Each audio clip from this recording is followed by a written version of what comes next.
नमस्कार मित्रों। तो आज हम बात करने वाले हैं हिंदी की एक बहुत ही शानदार और मजेदार स्टोरी के बारे में, कहानी के बारे में।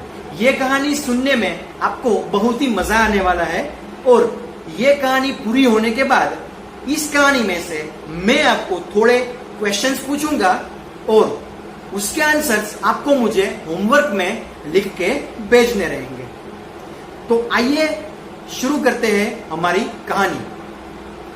ये कहानी है कबूतर और चींटी की मित्रता के बारे में। कबूतर और चींटी बहुत ही अच्छे मित्र थे। वो दोनों एक साथ बड़े से एक पेड़ पे रहते थे।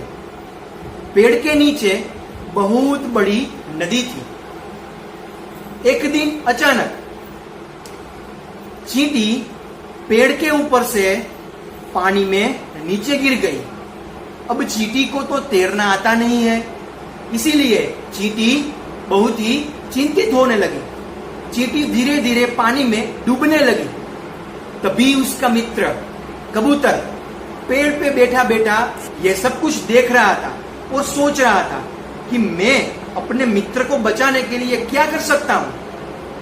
तभी कबूतर को एक युक्ति सूझी और कबूतर ने जल्दी जल्दी पेड़ के ऊपर से एक बड़ा सा पत्ता तोड़ा और नदी में पानी में डाल दिया। ये देखकर चींटी जल्दी जल्दी वो पत्ते पर जाकर बैठ गई। ये जो पत्ता होता है मित्रों, वो पानी में डूबता नहीं है, पत्ता पानी में तैरता है। पत्ता मतलब कि जो पान होता है पेड़ का, वो जो पान है वो पानी में तैरता है। इसीलिए वो पत्ते के ऊपर, पान के ऊपर चींटी चढ़ गई, बैठ गई और धीरे धीरे तैर के वो नदी के किनारे पहुंच गई। और चींटी की इस तरह से कबूतर ने, उसके मित्र ने जान बचा ली। थोड़े सप्ताह के बाद जंगल में एक बहेलिया आया। ये बहेलिया क्या करता है? पक्षी को पकड़ता है। बहेलिया का तो काम ही है पक्षियों को पकड़ना और उसको अपने साथ पकड़ के ले जाना। वो बहेलिया अचानक जंगल में आकर उसी पेड़ के पास आ जाता है।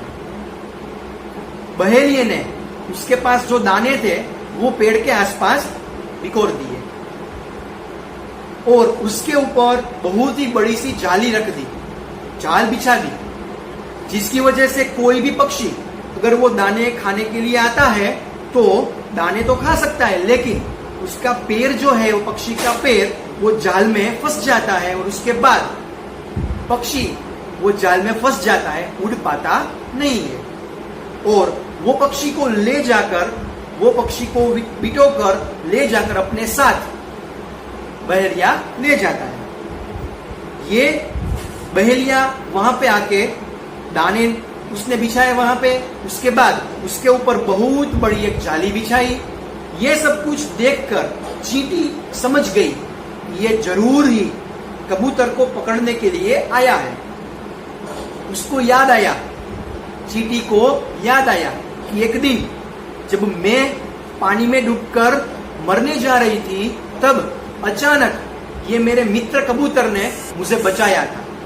तो आज मुझे भी उसको बचाने के लिए एक बहुत ही सुंदर अवसर मिला है। तभी अचानक चींटी ने देखा कि कबूतर वो दाने खाने के लिए धीरे धीरे उड़कर वो दाने के पास, जाली के पास आ रहा है। ये देखकर चींटी बहुत ही घबरा गई। चींटी जल्दी जल्दी जाकर जो बहेलिया था, जो पेड़ के पीछे छुपकर सब कुछ ये देख रहा था, वो बहेलिये के पास जाकर उसके पैर में जोर से काट लिया। बहुत ही बड़ा सा काटा, इसीलिए बहेलिये ने बहुत ही बड़े से बूम लगा दी। हे भगवान, ये क्या हो गया?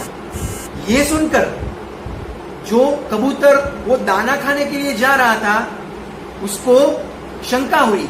वो सभी जगह पे देखने लगा कि ये आवाज कहां से आई, आवाज कहां से आई।